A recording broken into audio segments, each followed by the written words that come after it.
Hi friends, video చూసే ముందు description లో మన టెలిగ్రామ్ ఛానల్ లింక్ ఉంది, వెళ్ళి ఫాలో అవ్వండి. ప్రతి క్రికెట్ అప్డేట్ తో పాటు ఐపీఎల్ ప్రతి మ్యాచ్ కు ముందు ఫ్రీగా ప్రిడిక్షన్ ఇవ్వబడుతుంది. ఎలాంటి డబ్బులు చార్జ్ చేసేది ఉండదు, ఫ్రీగా ప్రిడిక్షన్ ఇవ్వబడుతుంది.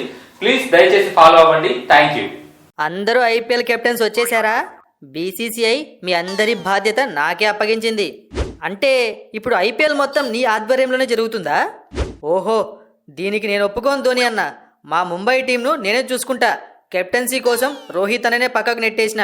ఇప్పుడు నువ్వు హ్యాండ్ పెడతా అంటే నేను అస్సలు ఒప్పుకోను. నేను కూడా అంతే ధోని అన్న. నాకు లేక లేక వచ్చిన ఐపీఎల్ కెప్టెన్సీ ఇది. మా గుజరాత్ని నేనే చూసుకుంటా. రే, అవి నోర్లా ఇంకేమన్నానా? నోటికి ఏది వస్తే అది వాగడమేనా? నువ్వు ఊకో కోహ్లీ అన్నా. నువ్వు కెప్టెన్గా అటు టీమిండియాకు ఇటు ఐపీఎల్కు అన్నీ అనుభవించేసావు. ఎన్నైనా చెప్తావు. కరెక్ట్గా చెప్పావు రాగిల్.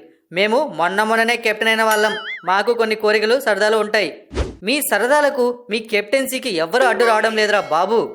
మరి ధోని అన్న అందరి కెప్టెన్ల బాధ్యత నాదే అంటాడు. ఎక్కడ మా టీంలో మమ్మల్ని డామినేట్ చేస్తాడు అనేదే మా భయం. ఆ భయాన్ని మడిచి బంతిలో పెట్టేసేయి. ధోని అన్న బాధ్యత ఐపీఎల్ గురించి కాదురా బాబు. అవునా? ఈ మాట చెప్పి మమ్మల్ని బతికించేశావు. మరి ధోని అన్నకు ఏం బాధ్యత అప్పగించారు ఇంతకీ? అబ్బా, ఇప్పుడు ఒక పనికొచ్చే మాట మాట్లాడినవరా హార్దిక్.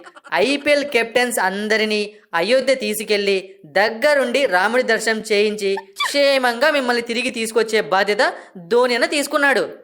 ఓ, అదా సంగతి. ఈ విషయం ముందే మాకు క్లారిటీ చెప్పాలి కదా. క్లారిటీ లేకుంటే నేను కంపు చేసేస్తా. నేను అంతే, క్లారిటీ లేకుంటే ఎవరినైనా ఖైమా కొట్టేస్తా. చాలు ఆపండ్రా బాబు. ఇప్పటికే మీరు చేసిన కంపు చాలా ఎక్కువైంది. ఓకే, సారీ ధోని అన్న. నీ పెద్ద మనసుని అర్థం చేసుకోలేకపోయా. నేను కూడా సారీ ధోని అన్న. నువ్వు వేరే టీమ్స్లో వేలు పెట్టవని తెలుసు, కాకపోతే కొంచెం తొందరపడ్డాను. అరే, మీరంతా నా తమ్ముళ్ళురా. మిమ్మల్ని తప్పుగా అనుకుంటానా? పదండి, ఫ్లైట్ టైం అవుతోంది. అయోధ్యకు వెళ్దాం. మనం నలుగురమే ఉన్నాం, మిగిలిన వాళ్ళంతా ఎక్కడన్నా? ఫ్లైట్ ఎక్కితే అందరూ కనిపిస్తారు. పదండి. కోహ్లీ అన్న, ఇటు రా అన్న. మళ్ళీ ఏమైందిరా బాబు? సీట్ బెల్ట్ పెట్టుకోవడం రావటం లేదా? ఏ ఊరుకో అన్నా, నువ్వు నీ జోకులు. ఫ్లైట్ కొనే స్టేజ్లో ఉన్నా నేను. నాకు ఇవన్నీ తెలియవా? మరి ఏంటి నీ బాధ? ఆ భువనేశ్వర్ ఎందుకు వచ్చిండు? కెప్టెన్ కాదు కదా. ఆ మార్క్రము లేదంటే ప్యాట్ కమిన్స్ రావాలి కదా. అబ్బా, సేమ్ డౌట్ నా నోట్లో నాంతుంది, నీ నోట్లో నుండి బయటకు వచ్చింది హార్దిక్ అన్న. మన బ్రెయిన్స్ ఒకేలా పనిచేస్తాయిరా. అందుకే మనం కెప్టెన్సీలను పంచుకుంటున్నాం. నీకు జీటీ, నాకు ముంబై. సరిపోయారా ఇద్దరికిద్దరు? సమానంగా ఉన్నారు. నువ్వు టాపిక్ డైవర్ట్ చేయకన్నా. ఆ భువనేశ్వర్ ఎందుకు వస్తుందో చెప్పు. రే గిల్, మనం ఇంకో విషయం ఆలోచించడం లేదు. భువనేశ్వరే కాదు, కోహ్లీ అన్న కూడా కెప్టెన్ కాదు కదా. డూప్లెసిస్ రావాల్సింది. నువ్వెందుకు వచ్చావన్నా? అబ్బా హార్దిక్, ఏం లా పాయింట్ పట్టుకున్నావు? నాకు కూడా డౌట్ రాలేదు ఇంతసేపు. ఎస్ఆర్హెచ్ కెప్టెన్ మార్క్రమ్ అయినా ప్యాట్ కమిన్స్ అయినా ఇద్దరు ఓవర్సీస్ ప్లేయర్సే కదా. వాళ్ళు ఎక్కడి నుండో ఇండియాకు రావాలంటే ఇప్పుడు కుదరదు. అందుకే వాళ్ళ తరపున భువనేశ్వర్ వస్తున్నాడు. అర్థమైందిలే అన్న. ఫ్యాబ్ డూప్లెసిస్ కూడా ఓవర్సీస్ ప్లేయరే కదా. అందుకే అతని ప్లేస్లో నువ్వు వస్తున్నావు. అబ్బా, ఎంత ఇంటెలిజెంట్ రా నువ్వు. చెప్పకుండానే భలే కనిపెట్టేశావు. గిల్ అంటే ఏమనుకుంటున్నావు అన్నో? బౌలర్ బాల్ విసరక ముందే ఆ బాలు 6 or 4 డిసైడ్ చేసుకుంటా. అంత అడ్వాన్స్డ్. నీకో దండం రా బాబు. ఈ సీజన్ గుజరాత్ పరిస్థితి తలుచుకుంటే జాలేస్తోంది. నాకు ప్రతి సీజన్ ఆర్సీబీని తలుచుకుంటే జాలేస్తూ ఉంటుంది, కానీ బయటకు చెప్పట్లేదు అంతే. అయోధ్య వచ్చింది, అందరూ పదండి. అందరూ ఒకే చోట ఉండండి, లేదంటే తప్పిపోతారు. ధోని అన్న, మేమేం చిన్నపిల్లలం కాదులే. ఒక్కొక్కరిని చూడు ఎంతున్నారో. అందరికంటే పెద్దవాడు కాబట్టి ధోని అన్న ఏదో చెప్తాడు, సరే అనుకుంటూ వెళ్ళిపోవాలి అంతే. రివర్స్ మాటలు ఆపేయండి. చూసావా హార్దిక్, కోహ్లీ అన్న ధోని అన్న మీద ఈగ వాళ్ళనివ్వడం లేదు. అవును రోయ్, మనం కాస్త మూసుకొని ఉండడమే బెటరు. జై శ్రీరామ్. దేవుడా, ఓ మంచి దేవుడా, టీమిండియాకు నా కెప్టెన్సీలో అన్ని రకాల కప్పులు ఇచ్చావు. నా మాట జవదాటని సిఎస్కే టీంనిచ్చావు. ఆ సిఎస్కేకు నా కెప్టెన్సీలో 5 సార్లు కప్పులు ఇచ్చావు. అందుకే నువ్వు నాకు నచ్చావు. ఇలాగే ఇంకో 2 కప్పులు వరుసగా సిఎస్కేకి ఇచ్చావంటే నేను ఐపీఎల్ నుంచి రిటైర్ అయిపోతా.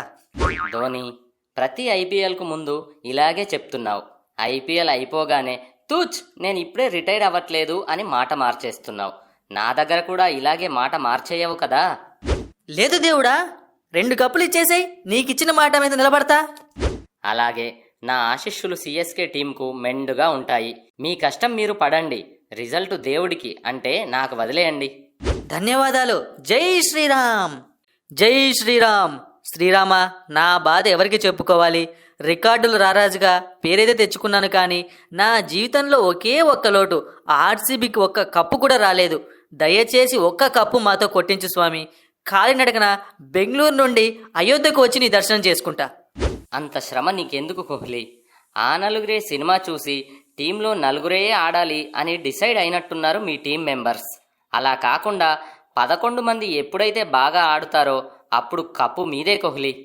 ఇండైరెక్ట్గా కప్పు కొట్టలేరు అంటున్నారా స్వామి? లేదు లేదు, అందరూ ఆడితే కప్పు కొట్టడం మీకు చాలా సులభం అని చెప్తున్నా. అలాగే స్వామి, ఈసారి గట్టిగా ప్రయత్నిస్తాం. జై శ్రీరామ్. మొదటిసారి ఐపీఎల్ కెప్టెన్ అయ్యాను. ఒక్క కప్పు స్వామి, ఒకే ఒక్క కప్పు ఇవ్వు స్వామి.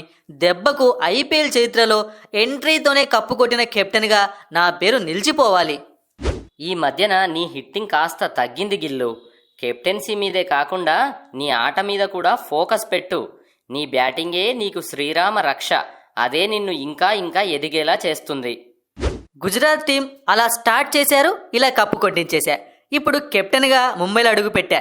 కప్పుతోనే నాకు గ్రాండ్ ఎంట్రీ వచ్చేలా దీవించు తండ్రి. నీకు అడగకుండానే జీటీ కెప్టెన్సీ ఇచ్చాను. నేను ఇచ్చింది కాదని రోహిత్ శర్మ కెప్టెన్సీ లాక్కొని మరీ ముంబైకి వచ్చి చేరావు. చూద్దాం ఏం జరుగుతుందో. అంటే తప్పు చేశా అంటావా స్వామి?